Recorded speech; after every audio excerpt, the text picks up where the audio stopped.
Hey guys, 2012 Soulful. Going to be talking about how to size a solar power system. Now here's the solar panels. This is 45 watts. We particularly really need to start almost in reverse, you could say, starting from what you want to load all the way, or what you're wanting to run all the way out to the solar panels. So let's talk about what we're wanting to run.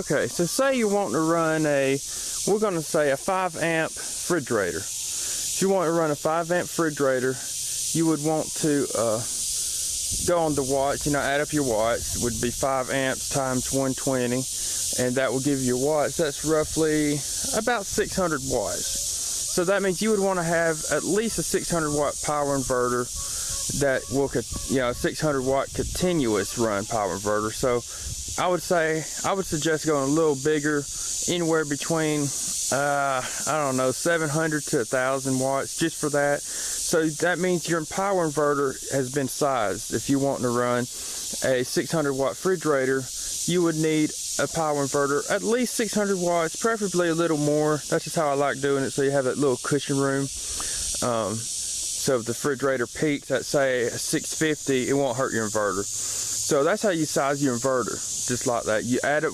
everything you're wanting to run, whatever it is, your watts. Then you get you a power inverter that's just slightly larger than what you're wanting to run. So say 600 watt fridge, I would suggest at least a 750 watt inverter, 800 watt, all the way up to however big you personally want to buy it.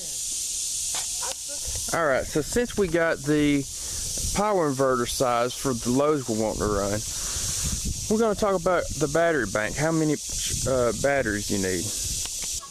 Okay, so talking about batteries and how big of how many amp hours you would need, what you would do, we know the refrigerator, we're just going to use a refrigerator for what we're wanting to run. We know that's 5 amps. So your power inverter is going to use a little bit more than that. So we're just going to say the power inverter is going to use 2 amps by itself just to run it, just an estimate. That's not the exact reading. So that's going to boost up your total amp draw to 7 amps. And then you would have to determine how many hours you want to run your refrigerator. So say if you want to run your refrigerator, just for the sake of the video, we're going to say 10 hours. And at 7 amps of a draw, you got to add up all your amps, which is a total of 70 amps. Then to safely, run it for 10 hours, you don't want to take your batteries down past 50% anyways. So if we got our 70 amps of draw for 10 hours, you would times that by 2, which would be 140 amps, and that would be how large your battery bank needs to be, 140 amp hours. So we're just going to say the battery bank is going to be 140 amp hours for or to run that 5 amp refrigerator, which is 7 amps once it goes through your power inverter. So you could really call it a 7 amp refrigerator for 10 hours.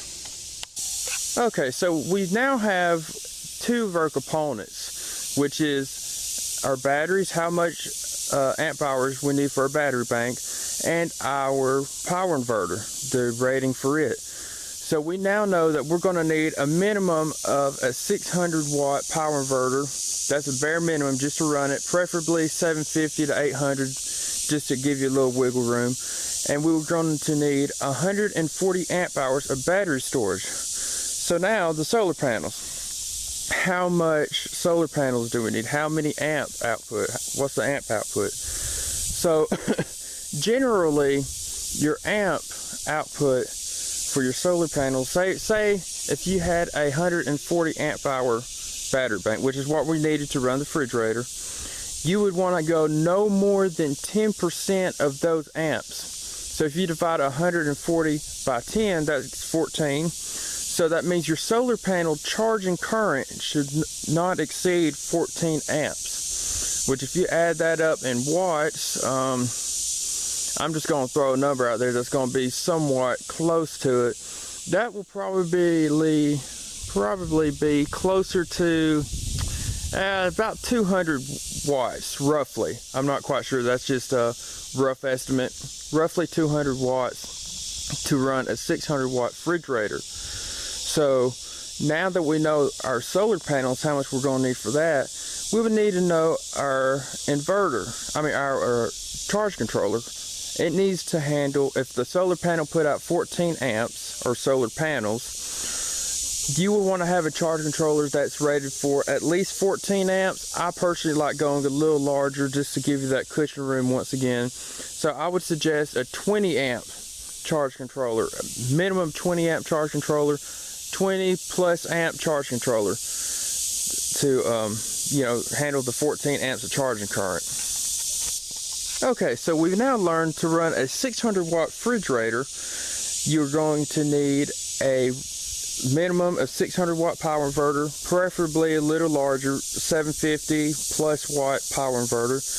You're going to need 140 amp hours of battery to run the refrigerator about 10 hours, because remember, the 600 watt refrigerator was 5 amps AC. Our power inverter takes 2 amps, roughly, just an estimate, which is bringing our total amp draw from the battery bank up to 7 amps. So that's how we're going to use it just for the purpose of the video. And then from that, we've determined our battery bank being 140 amp hours, our charging current cannot exceed 10% of that amount of amp hours, which is 14 amps, which is, I'm saying 200 watts. Don't quote me on that, didn't calculate that or anything, but I'm just gonna call that 200 watts. So, with the 14 amps of charging current, we're going to need a charge controller that is roughly 14 amps. I said 20 because I don't like to push my my equipment. So a minimum of 20 plus amps for your charge controller. So yeah, guys, that's how you size a solar power system. You add up the amount of load you want to run, and then you take into account your amp draw for your power inverter. Then you can size your battery bank, solar panels, and charge controller. If you got any questions, I know it's a little confusing for some people, and don't get me wrong, that was overwhelming for me when I first started. I learned all by experience with all this. But yeah, if you got any questions, feel free to comment. Hopefully that answers some of your questions that you're having on how to size a solar power system. But yeah, guys, till next time, thank you all for watching. Hope you guys enjoyed the video.